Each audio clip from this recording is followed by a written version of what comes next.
அனைவருக்கும் அன்பான வணக்கங்கள். 13/1/2025 மார்கழி மாதத்தின் 29ஆம் நாள் திங்கட்கிழமை ஆருத்ரா தரிசனம் போகி பண்டிகை பௌர்ணமி. இந்த நாள் பார்த்தீங்கன்னா ரொம்ப விசேஷமான நாள். எத்தனை விசேஷங்கள் ஒரே நாளில்! மார்கழி, திங்கள், ஆருத்ரா தரிசனம், போகி பண்டிகை, பௌர்ணமி. ரொம்ப ரொம்ப விசேஷமான நாள். முதல்ல போகி அப்படின்னா பழையன கழிதல். தேவையில்லாத பொருட்களை நம்ம கிட்ட இருந்து வெளியேற்றுவது. தேவையில்லாத பொருட்களை மட்டுமல்ல, தேவையில்லாத எண்ணங்களையும் இன்றோடு நீங்கள் வெளியேற்றி விடுங்கள். அதற்கான ஒரு பரிகாரத்தை தான் இப்போ இந்த பதிவில் பார்க்க இருக்கிறோம். போகி அன்னைக்கு எல்லாருக்கும் ஒரு அன்பான வேண்டுகோள். பழைய பொருட்கள்லாம் எரிக்கிறேன்னு சொல்லி பிளாஸ்டிக் பொருட்கள், பிளாஸ்டிக் காகிதங்கள், இந்த பழைய வாட்டர் பாட்டில்ஸ், பழைய உங்களை வீட்டில் இருக்கக்கூடிய பெட் ஜார், இதெல்லாம் எரிக்காதீங்க.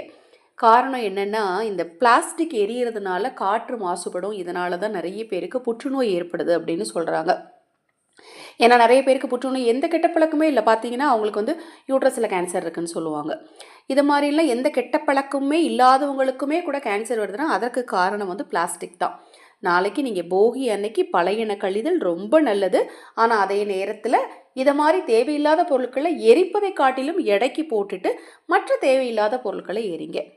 இந்த நாளில் நீங்கள் எரிக்கும் போது பழையன விஷயத்தை, பழைய பொருட்களை மட்டுமல்லாது பழைய விஷயங்களையும், உங்கள் மனசை படாப்படுத்துகிற விஷயங்களையும் அந்த குப்பையோடு போட்டு எரிச்சிருங்க.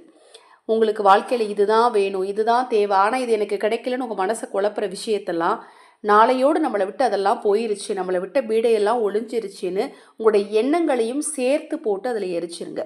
அந்த எண்ணங்கள் எரியறதுக்கு என்னங்க பரிகாரம் பண்ணுறது? இப்போ பார்க்கலாம் இந்த பதிவில். உங்கள் மனசில் உள்ள குழப்பங்கள், உங்கள் மனசில் உள்ள சங்கடங்கள், உங்ககிட்ட இருக்கிற பேட் வைப்ரேஷன், எதிர்மறை ஆற்றல், இது எல்லாமே உங்களை விட்டு போகிறதுக்கு இந்த போகி நாளில் காலையிலேருந்து இரவுக்குள்ளே உங்களுக்கு எப்போ நேரம் கிடைச்சாலும் சரிங்க, இந்த பொருட்களை எரிங்க. அதில் முதல் பொருள் கல்லுப்பு, 2வது கடுகு, 3வது மிளகு, 4வது வரமிளகாய், 5வது பூண்டுடைய தோல். இந்த பூண்டுடைய தோலை எரிக்கும் போது மன அமைதி ஏற்படும். இந்த பூண்டு தோல் நமக்கு மன அமைதி ஏற்படுத்தக்கூடிய ஒரு சக்தி வாய்ந்தது. இதை எப்படி முறைப்படி எரிக்கணும் அப்படின்னு பார்த்தீங்கன்னா, இந்த 5 பொருளையும் கொஞ்சம் கொஞ்சம் எடுத்துக்கோங்க. இவ்வளோதான் அப்படின்னு அளவெல்லாம் கிடையாது. இப்போ வீட்டில் நிறைய பேர் இருந்தீங்கன்னா கொஞ்சம் சேர்த்து எடுத்துக்கோங்க.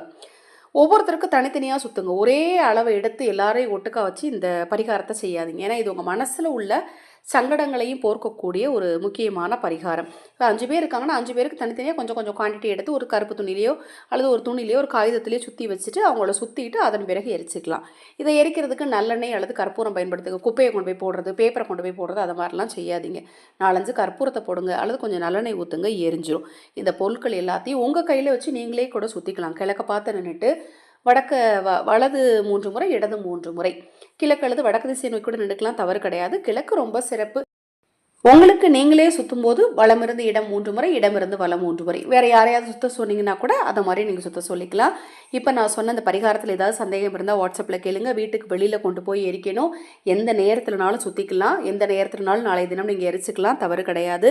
ரொம்ப ரொம்ப எளிமையான இந்த பரிகாரத்தை செய்கிறதுனால உங்ககிட்ட இருக்கக்கூடிய எதிர்மறை ஆற்றல்கள் நிச்சயமாக நீங்கும். இது போன்ற எண்ணற்ற தகவல்களை தெரிந்து கொள்ள நமது சேனலை சப்ஸ்கிரைப் பண்ணிக்கோங்க. நம்ம சேனல் சார்பாக ஆன்மீக வாழ்க்கை வள பயிற்சி அப்படின்னு ஒரு வாட்ஸ்அப் குரூப் ஆரம்பிக்க இருக்கிறோம். அந்த குரூப்போட லிங்க் இந்த ஆடியோக்குள்ள டிஸ்கிரிப்ஷன் பாக்ஸில் கொடுக்குறேன். ஆன்மீகத்தில் உங்களுக்கு ஈடுபாடு அதிகமாக இருந்தால் அந்த குரூப்பில் இணையலாம். அந்த குரூப்பில் நிறைய ஆன்மீக தகவல்கள் தொடர்ந்து வர இருக்குது. ஜனவரி மாதம் பார்த்தீங்கன்னா பொங்கல் தினத்திலிருந்து அந்த குரூப் செயல்பட ஆரம்பிக்கும். ஆனால் லிங்க் இப்போ இருந்தே நான் கொடுக்க ஆரம்பிச்சிட்டேன். என்ன உங்களுக்கு சந்தேகங்கள், ஆன்மீகம் சம்பந்தமாக சந்தேகங்கள் இருந்தாலும் வாட்ஸ்அப்பில் கேளுங்க. அனைவருக்கும் எனது அன்பு பொங்கல் திருநாள் நல்வாழ்த்துக்களை முன்னதாகவே தெரிவிச்சுக்கிறேன். அனைவருக்கும் எனது அன்பு வணக்கங்களை கூறி இந்த பதிவை நிறைவு செய்து கொள்கிறேன்.